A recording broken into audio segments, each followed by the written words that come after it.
If you're renovating a property or planning to, this video is for you because what feels like the right move in the moment becomes a very expensive regret later. I renovated this apartment 2 years ago and I'll share what I wish I knew before I started and how you can avoid my mistakes.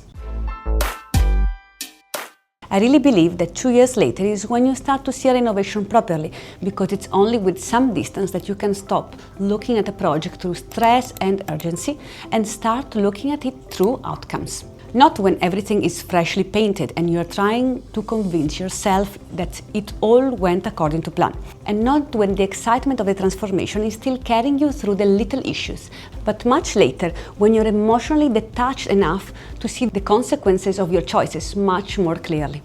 That is when the real lessons show up. During the renovation itself, every decision feels huge and you suddenly find yourself having to make hundreds of urgent decisions to damage control the project. But with time, you start to realize that not every decision carries the same weight. Some things end up mattering much more to the final result than you expected. Others, like the ones that you obsessed over, barely make any difference. And sometimes, the choices you made to save money are the ones that cost you the most later, in time, stress, quality, and momentum. And especially when you renovate for rent or for resale, you are constantly balancing 3 things at a time, which are cost, speed, and value. And if you get that balance wrong, it shows up later in a collection of smaller regrets that all chip away at the quality of the final result. That is what this video is actually about. Ciao everyone, I'm Fedi and welcome back. I'm an interior designer, real estate investor and property flipper.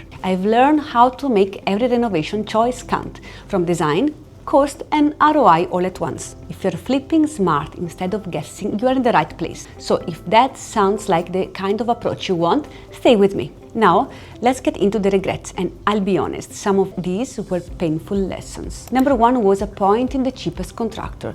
This was probably the biggest mistake of the whole project, and looking back, I can say that very clearly. At the time, I thought I could make it work because I know enough, and that is the dangerous part because a little bit of experience can sometimes make you overly confident in the wrong direction. I thought I was experienced enough to manage them closely, stay on top of the details, control the quality, and keep the cost down.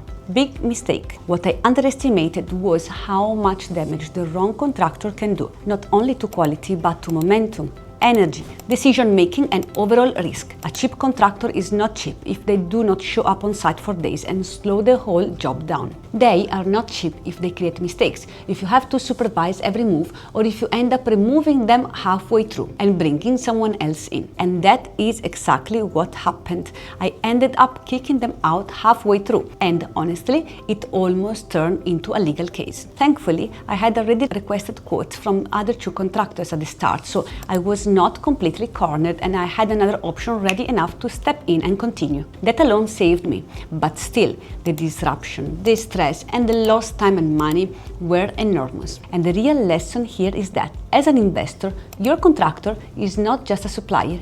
They are one of the biggest financial decisions in the project because they affect the timeline, the quality, the coordination, the stress level, and ultimately your return. So choosing the cheapest contractor because you think you can manage around their weaknesses is not a smart move, and very often it turns into a nightmare throughout the project, or worse, you may need to redo work because the result is simply not up to standard. Regret number 2 was not investing in a proper kitchen supplier. This goes hand in hand with the previous point. Instead of getting the kitchen done through a proper kitchen supplier, I went through a furniture supplier, and that was not really because I wanted to save costs, but more because I did not yet have the experience and understanding to know how important that distinction was. And I now understand very clearly that this was a big mistake because kitchens are not just furniture, they are systems, and systems need precision and technical understanding. They need correct planning, proper hardware, proper integration with appliances, plumbing, finishes, tolerances and installation. And when you treat a kitchen like general furniture,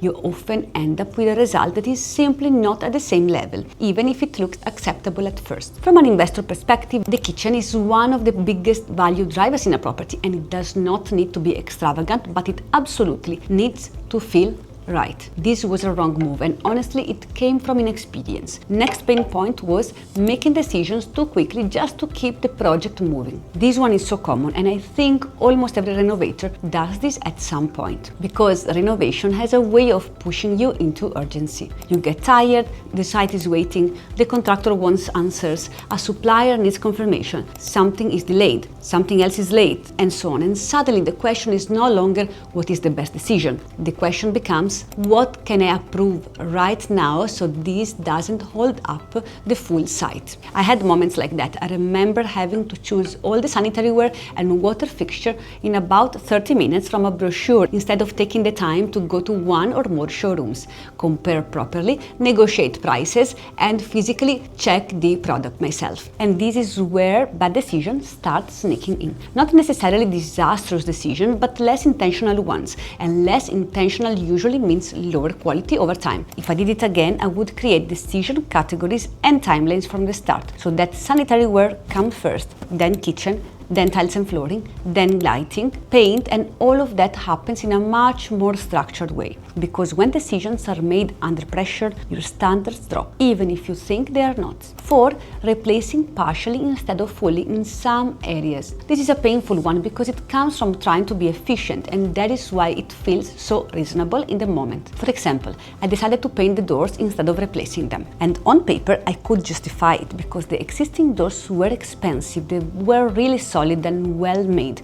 They had flush frames and the structure was so good. But the color didn't match. So I thought, let's preserve them and refresh them, but I must be honest here and admit that the result was not worth it. The finish looked a little bad. The finish didn't look sharp. Scratched showed and paint started coming off. And the final impression was compromised. This is another major investor lesson because sometimes partial upgrades make the whole property look low quality. Even when the original element is technically high quality, if the refreshed result does not look sharp, it can drag down the overall finish. And this is dangerous in a property meant for rent or resale because people notice inconsistency even if they cannot explain it. They just feel that something looks a little bit off, and that feeling affects how they read the whole property. Regret number 5, not leaving enough budget room for late discoveries. Everyone says to expect surprises in renovation, and somehow you still think maybe this project will be the exception. It won't. There will always be things you forgot to account for, or site issues, building issues, coordination problems, mistakes, and late-stage costs that were not obvious at the start. In my case, there were issues like firefighting maintenance team requirements, leakage from above, and then leakage below from air. That is real renovation life. And the problem is that when your budget gets too tight too early,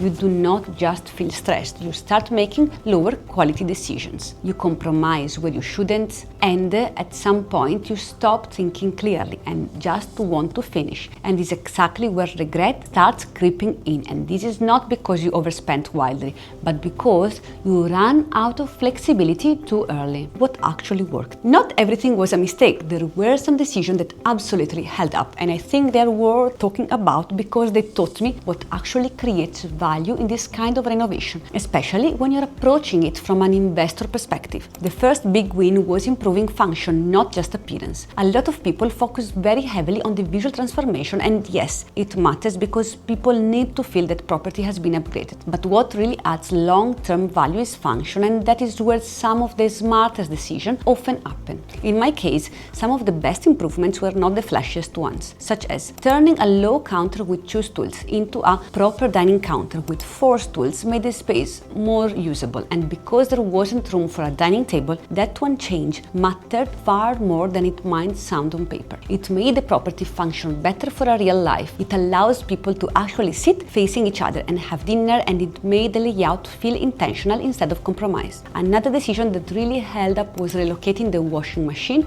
out of the kitchen and into the laundry area in the toilet, because that freed up kitchen space, made the kitchen feel cleaner, and allowed for a full height storage cabinet for brooms, hoovers, and utility items. That is exactly the kind of improvement elements people may not notice immediately in a glamorous way, but it improves usability massively. I also added a desk area that could work for remote work or even makeup, and again, this is not some dramatic design move, but it is practical, and practical sells. It also photographs well, because when a property feels thought through rather than just decorated, and people respond very well to that, even if they cannot always explain why. The second thing that held up was investing in durable materials in high use areas. Durable does not automatically mean super expensive, and that is a lesson I would repeat over and over again. For example, using high-end porcelain for the kitchen worktop and luxury vinyl flooring gave me materials that looked good but also made sense for actual wear and tear,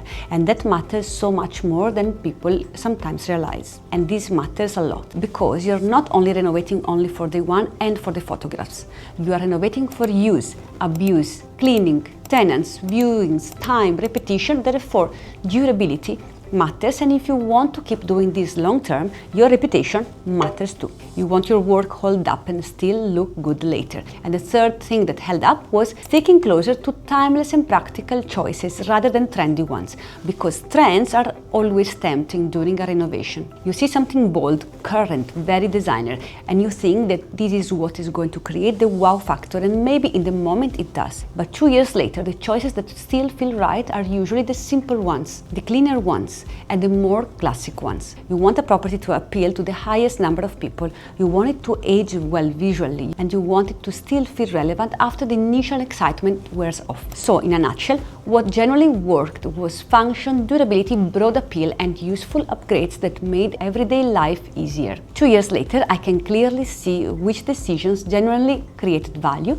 and which one only felt smart in the moment, and I can see where I protected the investment and where I compromised it. Especially when you renovate for rent or resale, the goal is not just to create a dramatic before and after, but to create a property that appeals and performs. If you want to see my full renovation journey, tap on this playlist here, and if you're flipping a property, I have put together a resource that can help you approach the process in a smarter, more strategic way. So check the link in the description below.